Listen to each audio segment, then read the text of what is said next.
Brahmastra is a film I would say I wasn't super excited for, but I was intrigued to watch it, and the primary reason for my intrigue was the fact that the director, Ayan Mukherjee, had been working tirelessly on this project for years, so many years, and just that passion and dedication was enough for me to watch the film.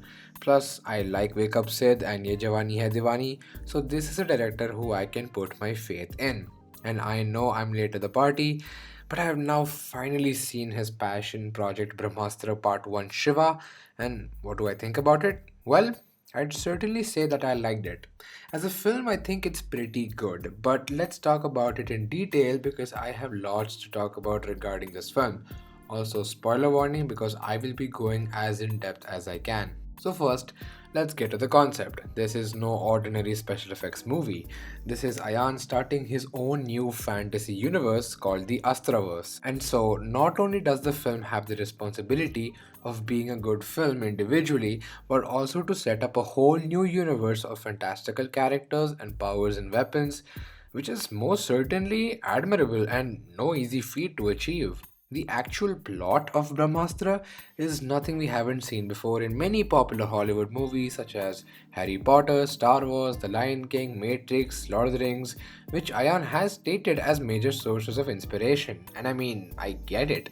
Those are totally some fantastic movies. The story follows the journey of a chosen one who's seemingly ordinary but is then exposed to his true destiny through the unfolding of the plot and realizes that there is more to his story than anybody really thought. And it executes this type of story pretty decently, I would say.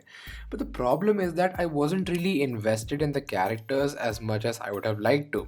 We don't really know much about characters like Shiva and Isha, and you know it's an issue when they are the main characters of the movie. Our protagonist Shiva has a pretty good introduction with the Dance Ka Bhoot song, which I quite like, but after that, we learn that he's an orphan and that he doesn't really know much about his parents.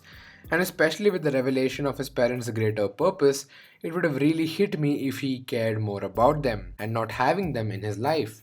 Also, he's a DJ, which feels more like a creative decision to quote unquote be cool than anything else, really. And that's the thing. This film is trying to have this cool, youthful, and hipster quality to it that I feel it takes away from the film. And I'm not projecting here. Ayan himself has said that he's aiming for a more modern audience. India as it is today is where the story of Brahmastra is set. I believe this puts us in a very unique position because no one has done what we are doing with ancient Indian inspiration in the modern world ever. But I feel like that doesn't translate very well when the film is also about Astras and whatnot. And Isha too is an extremely underdeveloped character. At first she seemed interesting to me, but slowly she just became more and more hollow. I can maybe understand why she's interested in Shiva, but then later on when she realizes that he's part of something bigger and more dangerous, she just goes with him and decides to tag along. She completely uproots her life, which we pretty much know nothing about, to be with Shiva.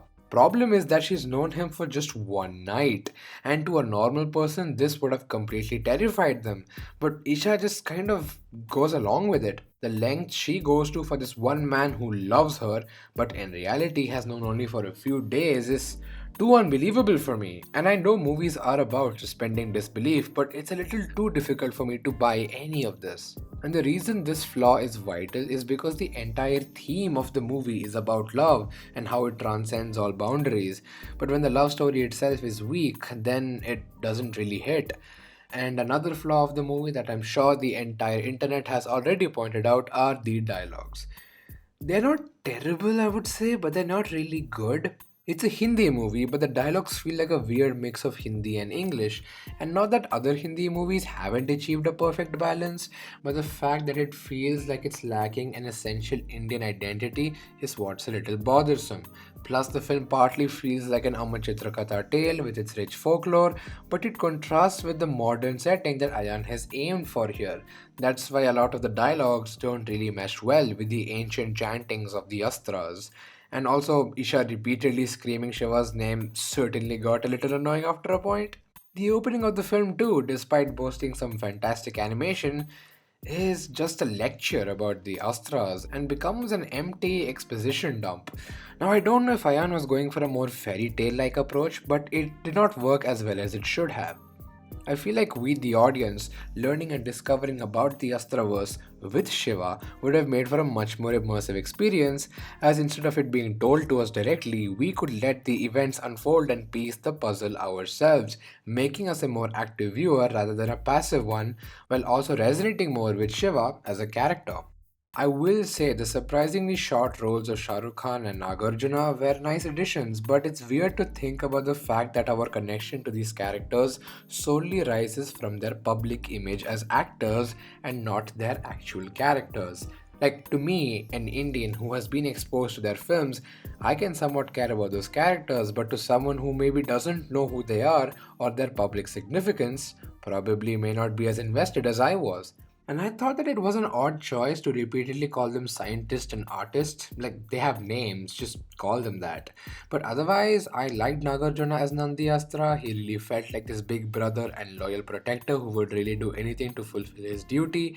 And Shah Rukh Khan was being his charming self, which really made me miss his presence on the big screen. And it hurt to see him delivering such poorly written dialogue, but he still managed to pull through as he stole the show during his limited runtime. Plus, I wondered where I'd heard his character's name Mohan Bhargav till I realized it was his character's name in Swadesh, which would be pretty cool if that version of the character is somehow in Ayan's Astraverse. Now, the film does have an airtight plot. Our characters do have motives and goals which move the external narrative forward. Shiva and Isha are trying to keep the villains from getting a hold of the Brahmastra, which brings us to the villains. The primary antagonist of the film is Junoon, played by Mauni Roy, and I would say that she does a good job with what she's given. She feels evil and menacing and can go to any lengths to achieve her goal of attaining the Brahmastra. But again, just like the other characters, I really wish that there was more. We learn that she wants this MacGuffin because she's working for an even higher power, which made me ask questions such as why is she doing this? Is she being mind controlled? Why is she willing to give her life to obtain the Brahmastra? What's her story? And even if these will be answered in part 2, it hinders this individual story. And even Junoon's henchmen are the typical henchmen we see in these kinds of movies, so there's nothing really interesting there as well. But the film does have a pretty strong interval block, I would say, because despite Shiva not being fleshed out enough, the film did make me feel his frustration and confusion regarding his powers and his connection to fire, and seeing it all burst out in a feeling of fear and rage for saving Isha was a pretty impactful moment to have the interval on. Now, with the whole mutant school of Astra protectors, it was partially believable to me. This is obviously extremely inspired by the X Men mutant school, but there's an old Xavier like figure at the center of it all. And to be honest, it is kind of an obvious but perfect choice to have Amitabh Ji play the role of Guruji. Seriously, if he wasn't played by Mr. Bachchan, I would have had an issue with his underdeveloped character as well, but purely because he's played by Big B, it works for me because he perfectly lends the wise maturity and knowledge possessed by the mentor figure of our main character. And it's also really cool to see him kick ass with a laser sword. But I really wish he felt more like a mentor in his actions because rarely do we see him actually teaching Shiva on how to use his powers. I wanted to see a more personal and active involvement in Shiva's training, and the other students in the school I didn't at all care about. They were just there, no personality, nothing interesting.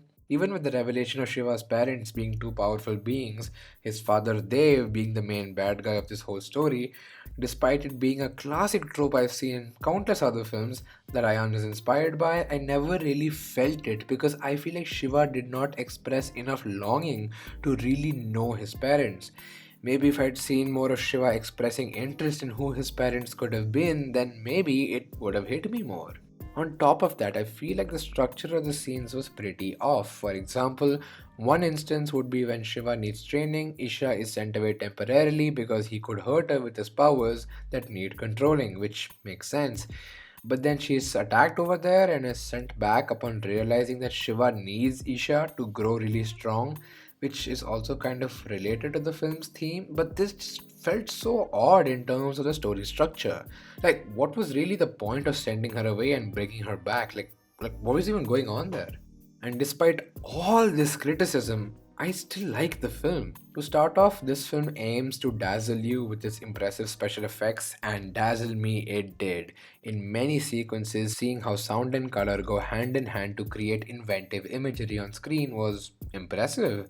And I think one of the main reasons the special effects feels believable to me is because of the lighting, which also brings me to how the film looks. And for the most part, it looks really good. There are vibrant colors such as red, yellow, and blue that are used to create strongly lit shots and proper contrast to really make these colors stand out.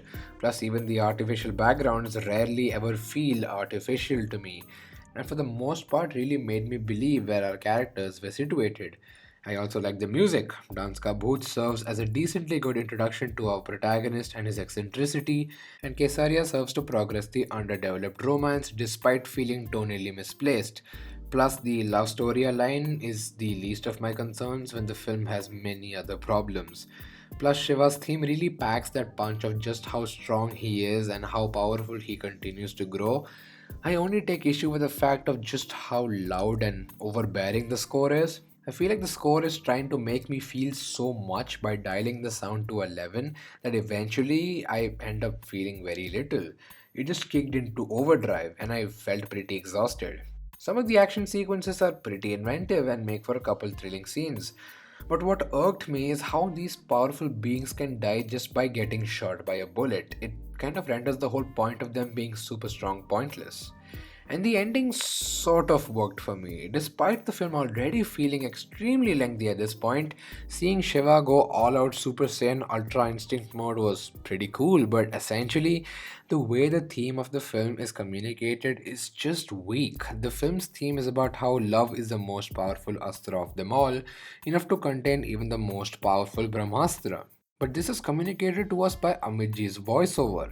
I didn't really feel the impact of his words because the entire love story was unconvincing from the beginning.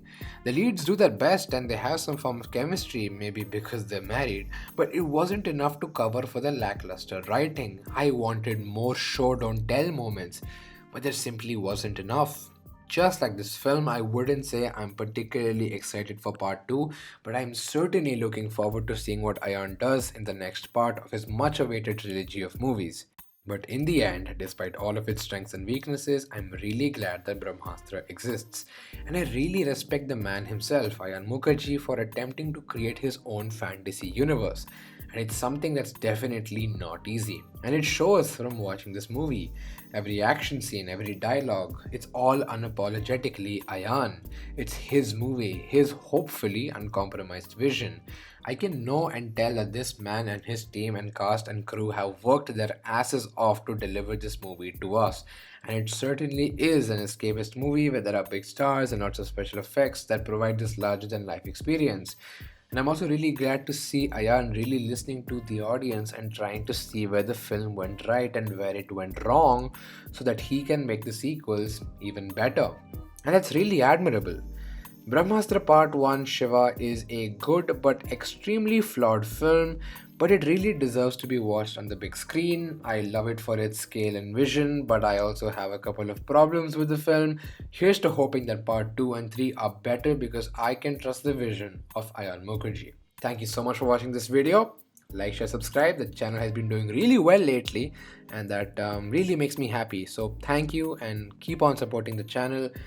And until next time, I will see you in the next video. Have a great day.